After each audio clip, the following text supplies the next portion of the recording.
Hello friends, இது நம்ம channel without boring சமையல்.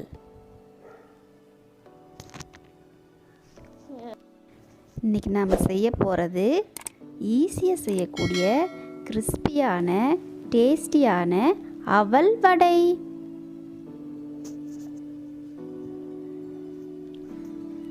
வாங்க எப்படி செய்கிறதுன்னு பார்க்கலாம். இப்போது ஒரு கப் அவல் எடுத்து வச்சுருக்கேன். அதில் மூழ்கிற அளவு தண்ணி ஊற்றி ஒரு 2 நிமிஷம் ஊற வச்சு எடுத்து வச்சுக்கலாம். ஒரு பாத்திரத்தை எடுத்துக்கிட்டு இந்த ஊற வச்ச அவலில் இருக்க தண்ணியை நல்லா சுத்தமாக பிழிஞ்சிட்டு அந்த பாத்திரத்தில் சேர்த்துக்கலாம்.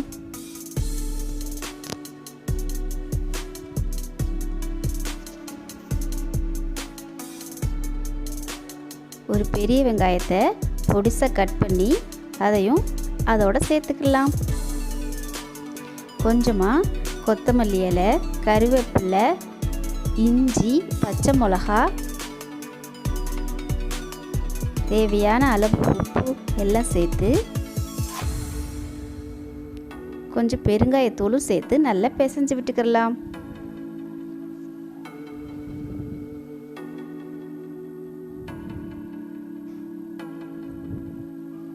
இப்போ இதில் 4 டேபிள் ஸ்பூன் கடலை மாவு, 2 ஸ்பூன் ரவை, 2 ஸ்பூன் அரிசி மாவு சேர்த்து 1 ஸ்பூன் மிளகு, 1 ஸ்பூன் ஜீரகம் சேர்த்து நல்லா பிசைஞ்சு விட்டுக்கலாம். கொஞ்சம் கொஞ்சமாக தண்ணி தெளித்து பிசைஞ்சிக்கலாம்.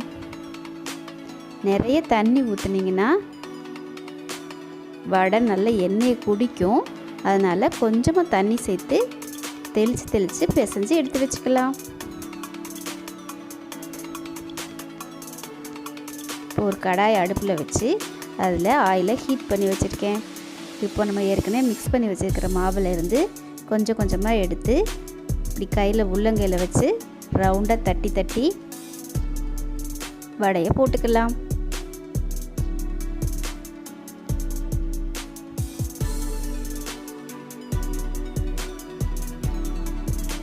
இந்த வடை ஈஸியாக செஞ்சிடலாம். சாப்பிட்றதுக்கும் ரொம்ப டேஸ்டியாக இருக்கும். டிஃப்ரெண்ட்டான டேஸ்ட்டில் இருக்கும். பாருங்கள், வடை ஒரு பக்கம் வந்த உடனே மறுபக்கம் திருப்பி விட்டு நல்ல கிறிஸ்பியாக பொரிச்சு எடுத்துக்கலாம். பாருங்கள், வடை நல்ல கிறிஸ்பி ஆயிடுச்சு. இப்போது ஆயிலேருந்து எடுத்துட்டோம்னா சுவையான அவல் வடை ரெடி. இந்த டிஷ்ஷை நீங்களும் ரசித்து சமைங்க, ருசித்து சாப்பிடுங்க.